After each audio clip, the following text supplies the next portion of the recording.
Today we had news that a low-level contractor with top secret clearance, somebody in their mid-20s, reality winner, has released some documents showing that Russians tried a spear phishing attack.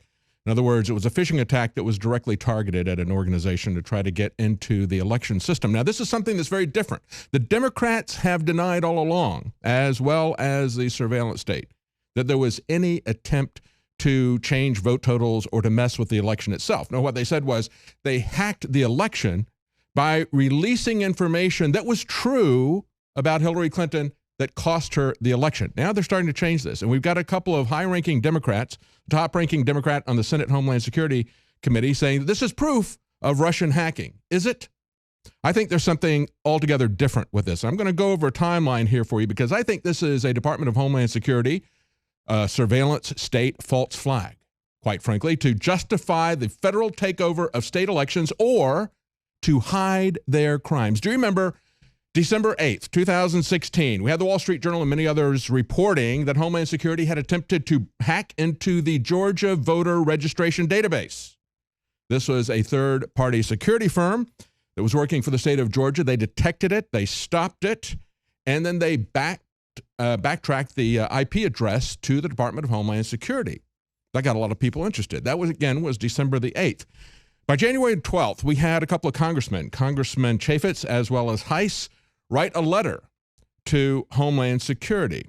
They were not happy with the responses that they had gotten from Secretary Jay Johnson. And they said, we request that you investigate Secretary Kemp, he's the Secretary of State in Georgia, that you investigate Secretary Kemp's allegations that the Department of Homeland Security conducted unauthorized scans of his office's computer network. We also question the Department of Homeland Security's ability to remain neutral in investigating its own potential misconduct. And we think an independent investigation of these incidents is warranted. They also demanded to know these issues. They wanted to know whether or not Homeland Security had conducted the unauthorized scan of Georgia Secretary of State's computer networks. Who authorized the scans? Has the Department of Homeland Security conducted an unauthorized scan of any other states' systems? If so, which states? Did DHS scan without authorization? On December 12th, 2016, they said Secretary Jay Johnson responded to them. They said his response was unequivocal, that there was no scanning or security assessment of the Secretary of State's network by DHS cybersecurity experts. They said that he traced the activity back to a contractor that was at a law enforcement training center in Georgia who was engaged in verifying individuals' professional licenses. In other words, something completely different than looking at the State Board of Elections. But then they replied and said Secretary Johnson's one-page response and his staff's telephone conversations, where we tried to get follow-up information, did not provide adequate information to verify or validate any of those statements. And they also said that this was an interim response subject to change. So, in December 8th, we first learned that Homeland Security hacked into the Georgia voter registration database. Then we have congressmen by January the 12th are not happy with the responses that they've gotten from Homeland Security, and they're calling for an independent investigation. So that was January the 13th. 1 month later, reality winner was hired in Georgia to work for a federal intelligence contractor, Pluribus International. On February the 21st, the Daily Caller reports that Obama feds had tried to hack Indiana's election system while Pence was governor. This was the Daily Caller, February 21st. Department of Homeland Security officials tried to hack Indiana's state electoral system with at least 14,800 scans or hits between November 1st and December 16th of 2016. The attacks are the second confirmed IT scanning assault by DHS officials against states that resisted then-President Obama's attempt to increase federal involvement. This is key. Obama's attempt to increase federal involvement in state and local election systems by designating them as critical infrastructure for national security.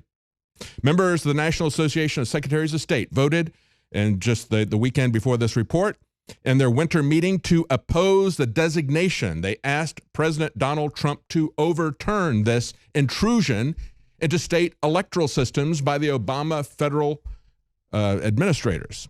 They say the state's IT team traced the intruder to DHS's computer IP address. They tried 10 times with Georgia, but they tried nearly 15,000 times in Indiana.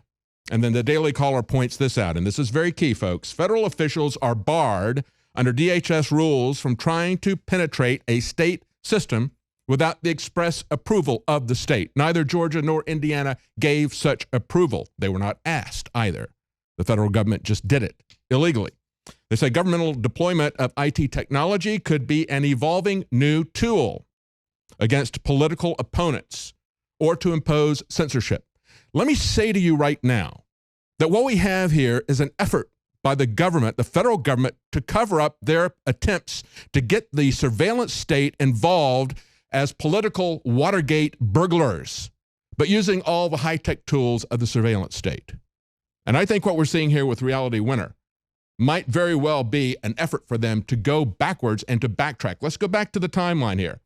Again, February the 13th, she comes in there a month after the congressmen are saying, we're not happy with the verbal answers and the responses that we've got from you. We want an independent counselor. 1 month later, this young girl is hired to work for a Georgia contractor, the same state where we saw the first intrusions.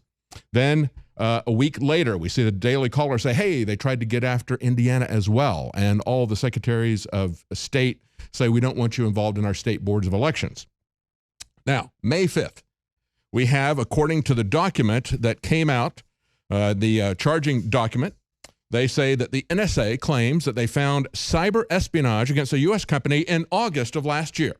They did not discover that, they say, until April. So it went from August to April before they suddenly realized, after telling everybody there was never an attempt to electronically or cyber attack any of these election systems. And they say, oh, well, you know, it looks like that happened now. We just found out it happened in August somehow. And they report that in April. They prepare the document on May the 5th. May the 9th, Winner prints this somehow. This appears on the desk of this young girl who is all over social media as being a Trump opponent, somebody who would immediately run to the press with something that says Russian cyber hacking. And immediately somehow she gets this document. Isn't that interesting?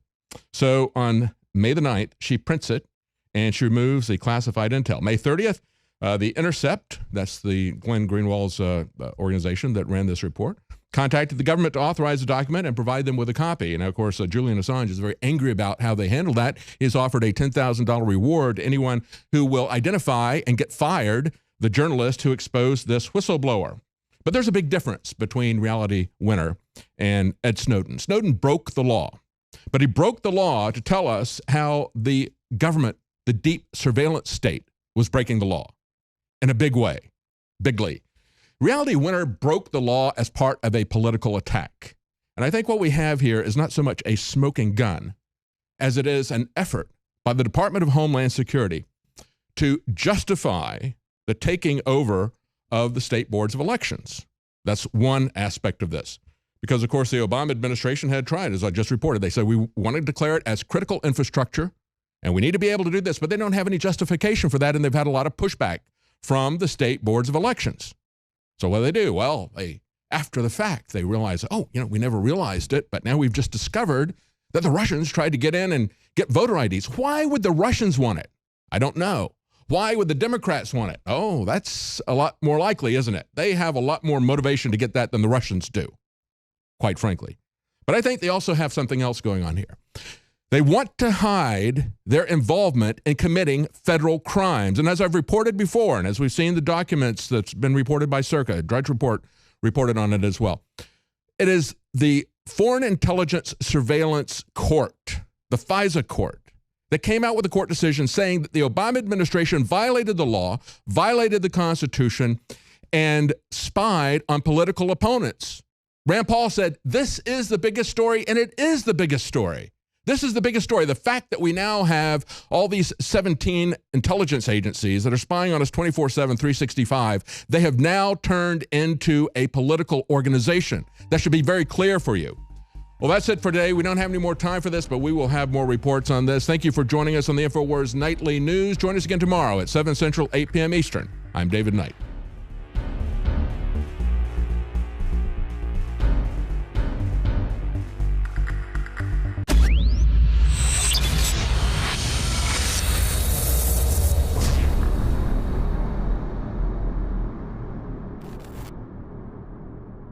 Electrify your day with Secret 12. It's like lightning in a bottle. We all have days in which we just can't seem to perform at the level we'd like to. Infowars Life Secret 12 is designed to naturally energize your body and mind with 2 great tasting and super high quality forms of vitamin B12. Proper vitamin and nutrient intake is essential to keep your body functioning at optimum levels. The reality is, it's hard to take in the proper amount of vitamins we need each day with our modern diets. Secret 12 by Infowars Life is an easy way to naturally upgrade your vitamin B12 intake and support your body's natural systems. It pairs 2 forms of vitamin B12 into one explosive formula. Vitamin B12 supports healthy energy levels through red blood cell formation and aiding in the body's natural processes, but it also assists with many other functions of the body. Electrify your mind and body and take your health to the next level. Experience the power of Secret 12 at InfoWarsLife.com. That's InfoWarsLife.com.